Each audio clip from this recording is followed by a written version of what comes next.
คนเมืองหรือเปล่า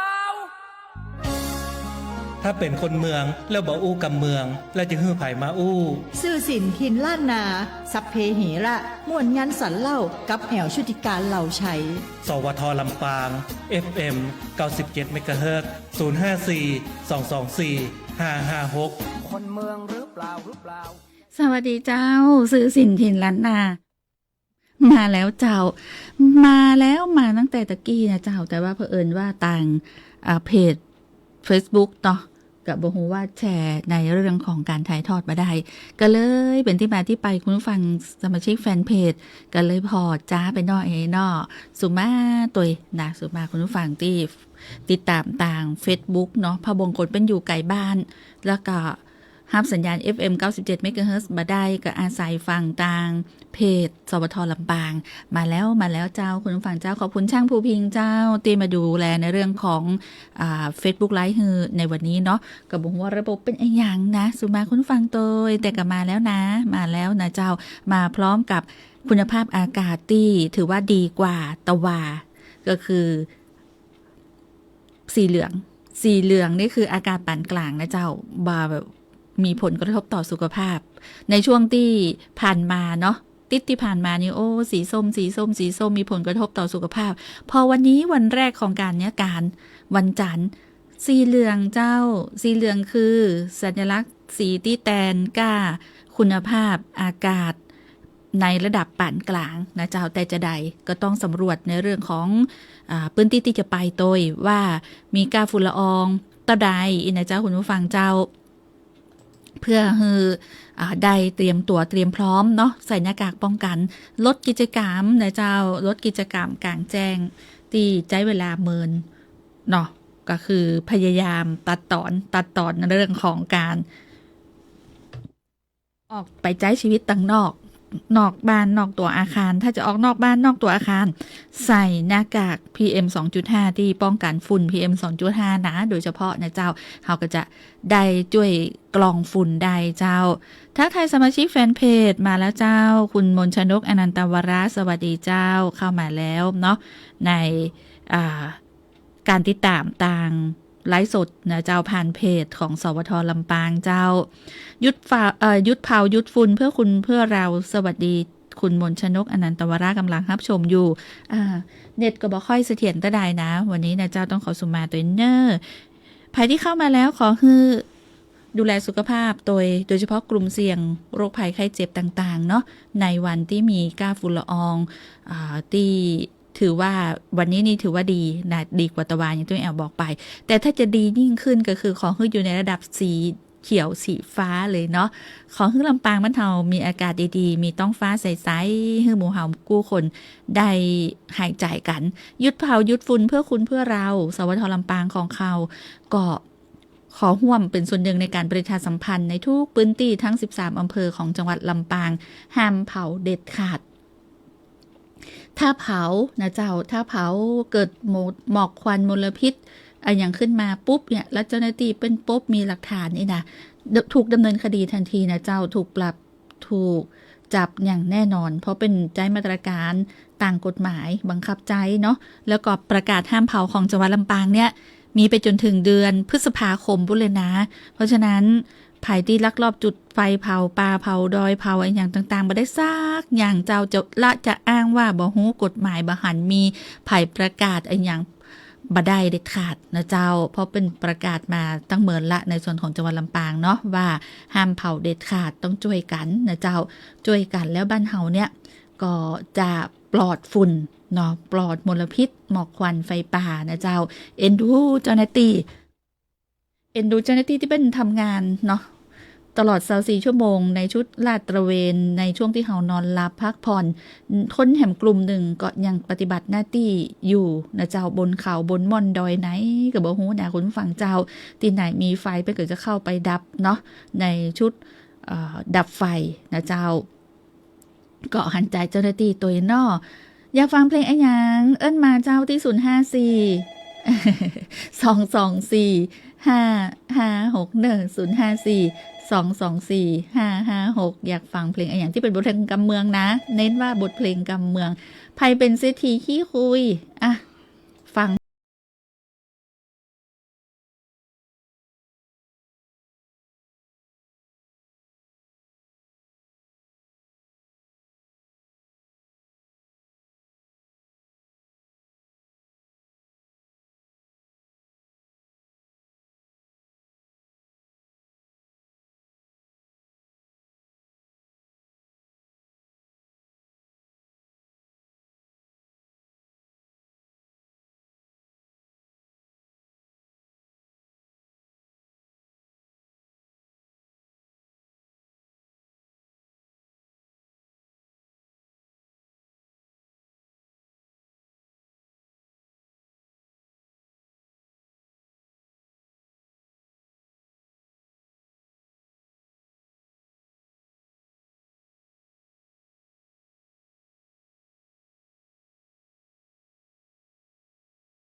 บ่าวป้อห้างไอ้นะบทเพลงนี้นะเจ้าแต่จังหวะถ้าฟังแล้วนี่จะเหมือนกับต่างอีสานเนาะภาคเหนือภาคอีสานกับพี่น้องกันนะเจ้าก็เป็นทำนองที่โจ๊ะๆเหมือนกันนะ หลายคนอาจจะไม่ค่อยหลับเลยนะสำหรับบทเพลงนี้ที่ขึ้นมาซื้อสินทินล้านนาเจ้าแอลชุติการเราชัยคนเมืองอู้ข่าวครม.ไฟเขียวงบหลักประกันสุขภาพแห่งชาติปี69 2.7 แสนล้านบาทเพิ่มสิทธิประโยชน์ใหม่ให้บริการประชาชนอย่างทั่วถึงเจ้ามติครม.อนุมัติกรอบเงินงบประมาณสำหรับงานหลักประกันสุขภาพแห่งชาติปี69จำนวน 275,889 ล้านบาท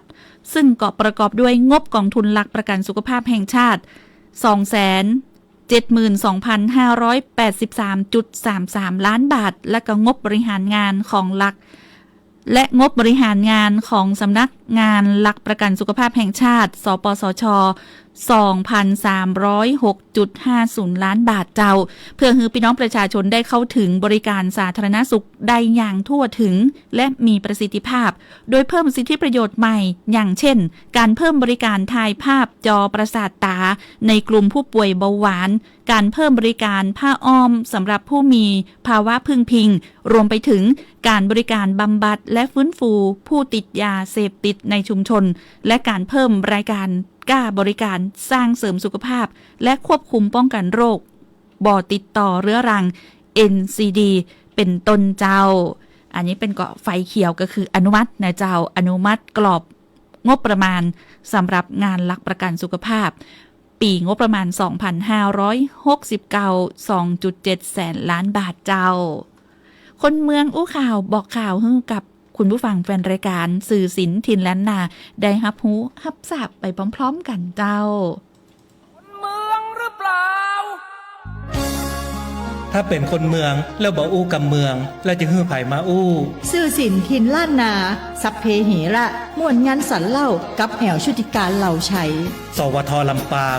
FM 97 เมกะเฮิรตซ์ 054 224 556คนเมืองหรือเปล่า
เจ้าคุณผู้ฟังเจ้าขอบคุณแฟนรายการทุกคนที่ขอเพลงมาสาวลายดอยเมืองปานบอกว่าหยุดเผาป่าเนี่ยขอเพลงนี้ได้ก่อนนะแล้วก็มีแม่ฟองแป้งแม่เตี้ยเถินเนาะอูจ๋ามาขอเพลงมาตัวนะแล้วก็มีตาบอดน้ำใสเนาะมีไข่แฮมที่น้องแอลบาหันแล้วก็บัตตันได้อู้ถึงนี่ก็สูมาตัวนะบางทีนี่ก็คือบัตตันได้พอคุณขวัญพี่ชัยส่งสติกเกอร์มาพี่แอลอู้ข่าวงานสลุงหลวงของใหญ่พิมพ์ให้เมืองนครลำปางเด้อ ลำปางมีดีส่งสติกเกอร์หูผลใจมาคุณสกุลรักเขื่อนปัญญาสวัสดีเจ้าดีเจแอลเจ้าสวัสดีเจ้าเช่นกันนะเจ้าอยู่ที่ไหนฟังอยู่ตังใดกันพ่องจ้าบอกน้องแอลตัวนะว่าคุณผู้ฟังกำลังเนี่ยอย่างอยู่เอาน้องแอลไปแอลกลางต้งก็ว่าเอาไปแถวสระน้ำไปฮืออาหารปลากะหรือว่าอยู่ที่กาดบอกตัวเนอะ บอกตัวถ้าเกิดว่าเอาไปเสาะหาปลานี่ก็คือว่าถ้าจะหนาวตัวเนาะ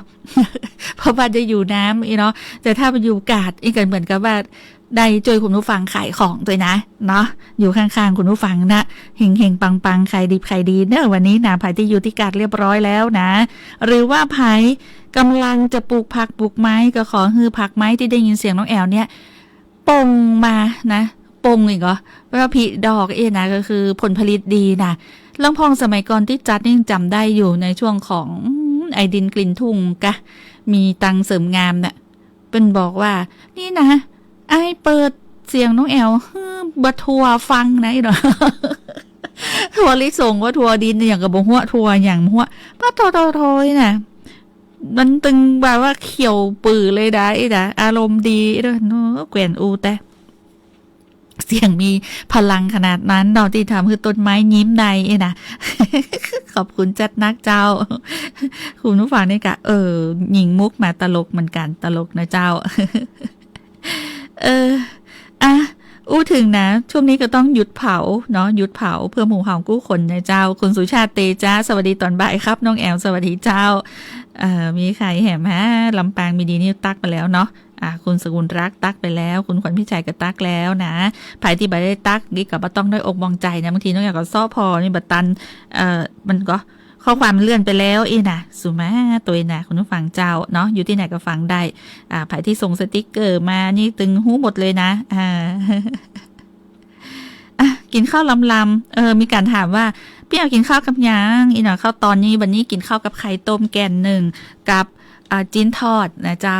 จิ้นหมูทอดเนี่ยมี2 อย่างยังไม่ได้กินผักเลยแม่แรงนี่ต้องกินผักแน่นอนต้องแซ่บๆนะมาล่ากาเดี๋ยวดูอันนี้กึดไว้ก่อนล่วงหน้านะมันต้องมีการกึดไว้ก่อนเพราะอันอย่างบางทีบ่ได้ไปกินคุณฟังเจ้ากึดบ่ได้อีกก็มี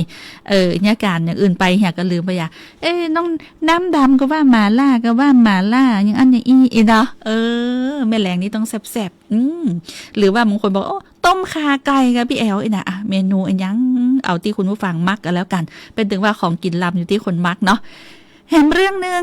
นึงสำหรับคนที่ชอบแอลหรือว่าท่องเที่ยวบัดเดี๋ยวนี้เป็นหันมาสนใจเรื่องของสุขภาพกันคึกคักเนอะคุณผู้ฟังเจ้าเพราะอันหยังเพราะทุกคนดูแลสุขภาพเนาะทุกคนเป็นห่วงสุขภาพยกเว้นแอลชุติการกะบอกใจอันนี้ก็ห่วงอันละห่วงตึกละในเจ้า แต่ว่าถ้าไผ่ฮักสุขภาพอยากกินบะเป้าลำต้องไปปุ้นส่วนหลานคำสายก็คาบนไปขายแกน15แกน20 บาทอันน่ะคะแนนหนึ่งตัวได้คะแนนนี่เหมาคะแนนแกน15 บาทอันนั้นนะนั่นก็คือนับอยู่ดีเนาะ อยู่นับแกนแต่ทลายหนึ่งเนี่ยทลายหรือคะแนนหนึ่งนี่นะมีเป็น10เป็น20วันก่อนได้กินไปละโอ้สุดยอดนะตังในนี่เขาก็นึกว่าจะแข็งหูอีหนออ่อนจัดเหมาะเด้อกินนักกับบะได้อย่างเก่านะกินเหมือนกินได้เจ้าเพราะอันอย่างบะเป้าเนี่ยมีกาบโพแทสเซียมสูงโดยเฉพาะผู้ป่วยโรคไตนี่กินบะได้เลย กินบะได้เลยนะที่เป็นผลไม้และกินนักๆนะโดยเฉพาะน้ำบะเป้านี่นะบะได้เลยนะที่มาที่ไปที่จะอู้เรื่องนี้เดี๋ยวก่อนนะคุณผู้ฟังเจ้าอู้ถึงนโยบายของรัฐบาลเจ้าเรื่องของการท่องเที่ยวสุขภาพเนาะกิจกรรมนี้คึกคักดึงดูดนักท่องเที่ยวคุณภาพกระตุ้นเศรษฐกิจระยะยาวเจ้า รัฐบาลเดินหน้าขยายตลาดกลุ่มนักท่องเที่ยวใหม่คาดเพิ่มรายได้ด้านการท่องเที่ยวและกระตุ้นเศรษฐกิจคือเติบโตนักขึ้นนะเจ้าเนื่องจากว่าหลังสถานการณ์โควิด -19 กิจกรรมการท่องเที่ยวเชิงสุขภาพหรือที่เฮาฮ้องกันว่า Wellness Tourism มีมูลค่าสูงกว่าการท่องเที่ยวทั่วไปเจ้า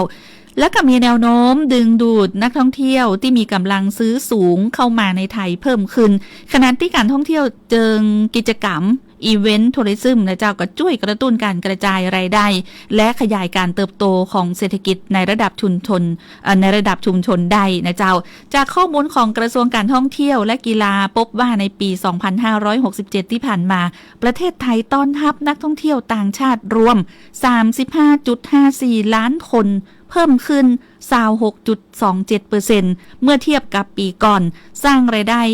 1.67 ล้านบาทเพิ่มขึ้น 34% โดย 5 อันดับนักท่องเที่ยวต่างชาติสูงสุดได้แก่จีนมาเลเซียอินเดียเกาหลีใต้และรัสเซียตามลำดับเจ้า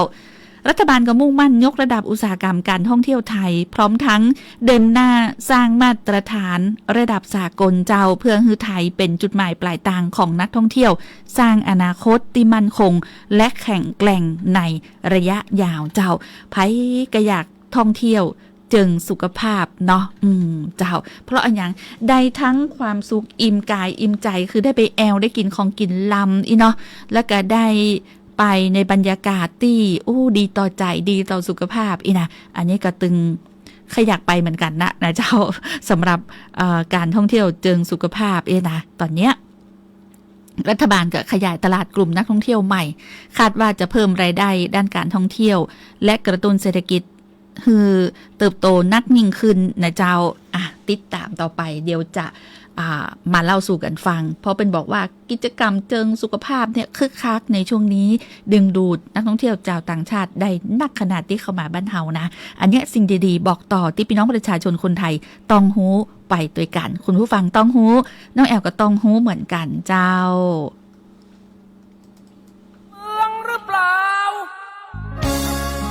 ถ้าเป็นคนเมืองแล้วบ่อู้กับเมืองแล้วจะฮื้อไผมาอู้ ซื่อสินทินล้านนาสัพเพเหระม่วนยันสันเล่ากับแอวชุติการเหล่าชัยสวทลำปาง FM 97 เมกะเฮิรตซ์ 054 224 556คนเมืองหรือเปล่าคนเมืองแม่นก่อคนลำปางแม่นก่อถ้าเป็นคนลำปางก็ต้องหยุดเผานะหยุดเผาคุณอันนี้สาวไรดอยสวัสดีเจ้าพี่แอลนะสวัสดีเจ้าขึ้นมาเป็นคน ตะกี้บอกว่าหยุดเผาป่าเอกะเดี๋ยวก่อนเนอะหยุดเผาแกของไอ้วิทุนก่อนมันตะกี้บ่ได้ถามสกรรมนะว่าจะแม่นก่อนนะสาวไรดอยเมืองปานน่าจะเป็นยาเผาของไอ้วิทุนก้าจ้ะเนาะถ้าจะแม่นก็ถ้าเกิดว่ายุดเผาป่าเซิร์ชพอนี่ขึ้นมาแต่ว่ายาเผานะยาเผาถ้าจะอันนี้น่าจะเป็นเพลงนี้เนาะของไอ้วิทุนเนาะสาวน้อยถ้าบ่อันนี้ไม่ได้ฟังนะไปช่วยกันรณรงค์หยุดเผาหยุดฝุ่นเนาะหยุดเผาหยุดฝุ่นเพื่อคุณเพื่อเราเจ้าจริงยังหาก็ตึงมาได้อากาศมันจะเป็นพิษจำนวนจะงับเอานะฮูก็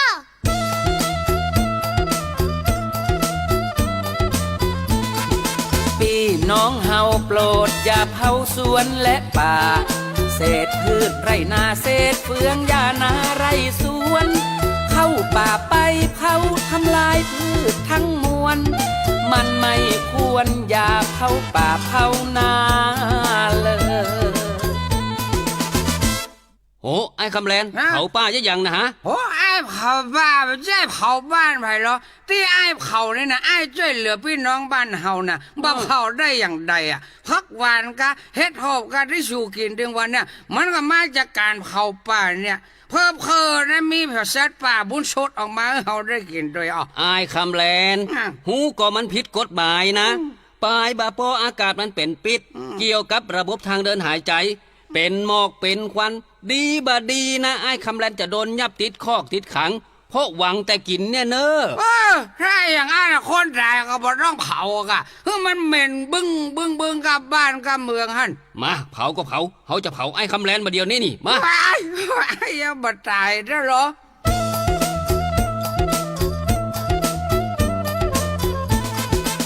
าทำลายเศษใบไม้เศษขยะ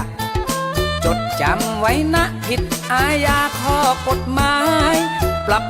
14,000จำคุกขั้นเข็ดจนตายจะเผาทำลายวัดถูกได้บ่ได้เลยอ้าวอุ้ยบดีเผาขี้เยื่อนะตะกี้กูเดือดง่ายคำแลนกะมะมันผิดกฎหมายเนอะ โอ้อุ้ยเนี่ยอันยังผิดเนี่ยฮะเผาขี้เงี้ยหน้าบ้านอุ้ยนะมันผิดตรงไหนไหนบอกแล้วว่ามันเป็นมาตราใดกฎหมายข้อใดโปรดที่แจงแถลงไขให้อุ้ยเข้าใจหน่อยเหรอโอ้คนเท่านี่ก็ลึกหลืนแต่ลึกดืนยังไงก็ปีที่แล้วบ่ฮื้ออุ้ยเผาเมื่อวันปีนี้อุ้ยมาเผาเมื่อคืนน่ะมันผิดยังไงลึกดืนยังไงผิดนะผิดหมดอะบอกว่าจะเผาเมื่อวันเผาเมื่อคืนเผานิดเผาน้อยมันตึงบาดได้มันจะเป็นหมอกเป็นควันดีบาดีนะอุ้ยจะโดนปรับแล้วก็ยับเข้าคอกเนอะอันกะโอ้กำนี่อุ้ยมันเนี่ยแต้มแล้ว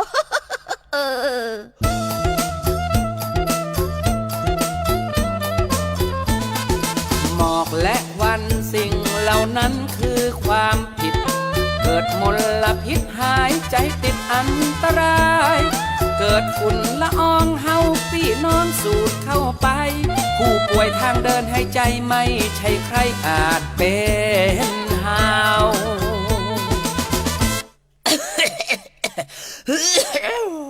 เนาะบ้านเฮานี่เนาะหน้าหนาวก็มีหมอกหน้าร้อนก็มีหมอกอากาศมันไปแล้วไปลวนแล้วเนี่ยสมัยก่อนนี่นะโอ้ยมันมีหมอกมีเหมยกับมาเจ้าสมัยบัดเดียวนี่นะมีหมอกมีเหมยวันค่ำนะหน้าร้อนมีหมอกที่ไหนละอุ้ยมันฮ้องว่าควันพิษควันพิษที่ว่าเนี่ยมันมาจากการเผาป่าเผาขี้เยื่อเผาคนละกอง2 กองมันก็เลยเนี่ยอากาศเป็นพิษนะกะอุ้ยโอ้ยคนหาบัดเดียวเนี่ยนะมันบาอดตายนะแต่ว่าไอ้น้องข้างบ้านหลงมันเป็นน้อยเดียวนะตายว่ะเฮ้มันเป็นไอ้ยังล่ะลุงมันมาหายใจมันก็รวดตายไปอย่างนั้นหรอวะนี่แหละเพราะอากาศเป็นพิษนี่แหละมันถึงเนี่ยมาหายใจแล้วก็ตายนะกะลุงโอ้ยลุงยังมาหายใจฝืดไปจริงๆเนี่ยลุงมันนั่งเป็นโรคขี้ค้านหายใจเหรอก็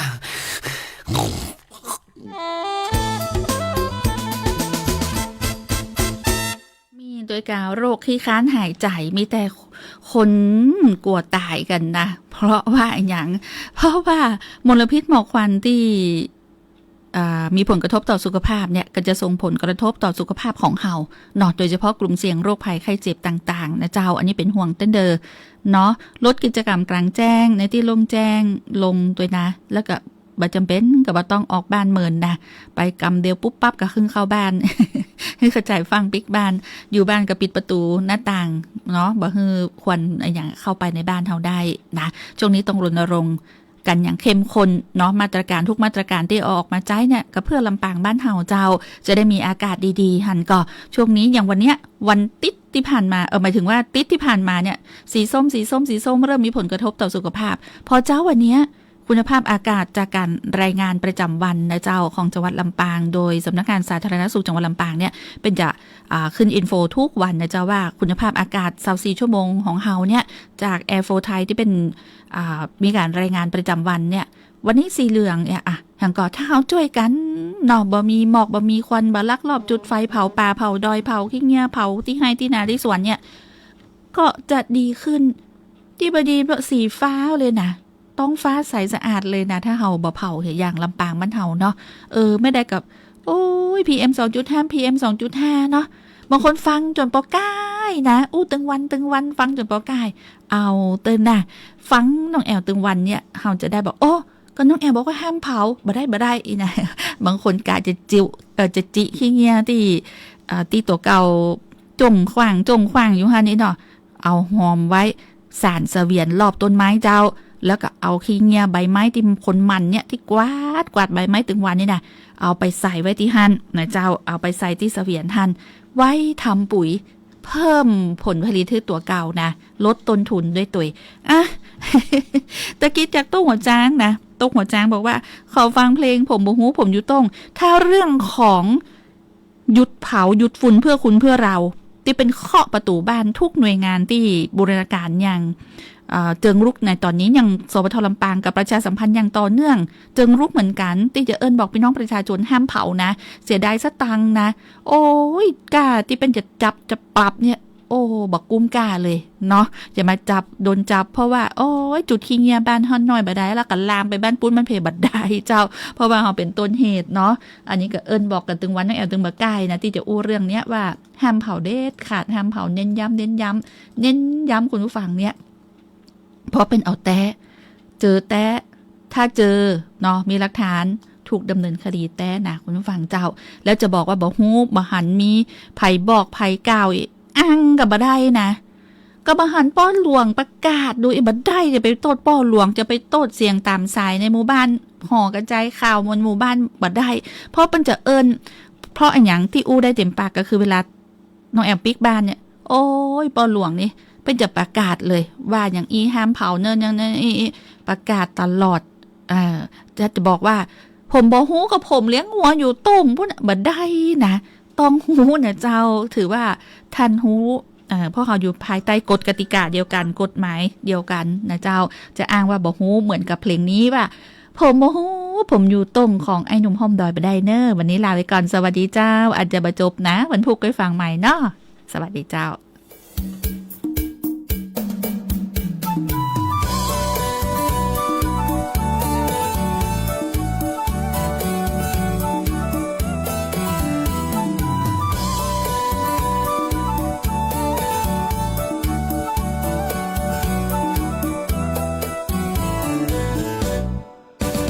ผมบ่ฮู้ผมอยู่ตรงบอกตรงๆว่าผมบ่ฮู้เขากันไหนไผบวชไผซิกไผลักมีกิ๊กมีนอกมีนายไผเป็นเท้าแชร์ไผเป็นเจ้าแม่พนันออนไลน์ไผจะมีเมียน้อยผัวใหญ่ผมตอบบ่ได้ผมอยู่ตรงผมบ่ฮู้ผมอยู่ตรงไผกินไผโกงไผคอรับชันบ่หันกับไผจะทุนสีเทาสีแดงเหลืองส้มผมบ่เข้าใจเรื่อง212 224เรื่องนี้สำหายไผจะแก้มาตราใดผมตอบบ่ได้อยู่ตรงตึงวานหากไม่เชื่อสาบานต่อหน้าตุเจ้าขอวอนคนเฒ่าคุยตามมาเป็นพยานอยู่ตรงด้วยกันคนละไหลเมืองเลี้ยงหัวตึงวันงูเห่าบ่เลี้ยงเพราะบ่มีเมียงจะไปเฮือมันมาแหลงหยอกเล่าด้วยกันถ้าเมาก็การอยู่การตรงผมบ่ฮู้ผมอยู่ตรงไผไปตกลงเดี๋ยวเริ่มเดี๋ยวลับบ่ฮู้กับไผไผปิดสวิตไผจะใหญ่คั่วรวมกันอย่างใดไผจะปิกบ้านจะปิกแต่กาจะมาเมื่อใดเรื่องราวประเทศผ้าไทยผมตอบบ่ได้อยู่ตรง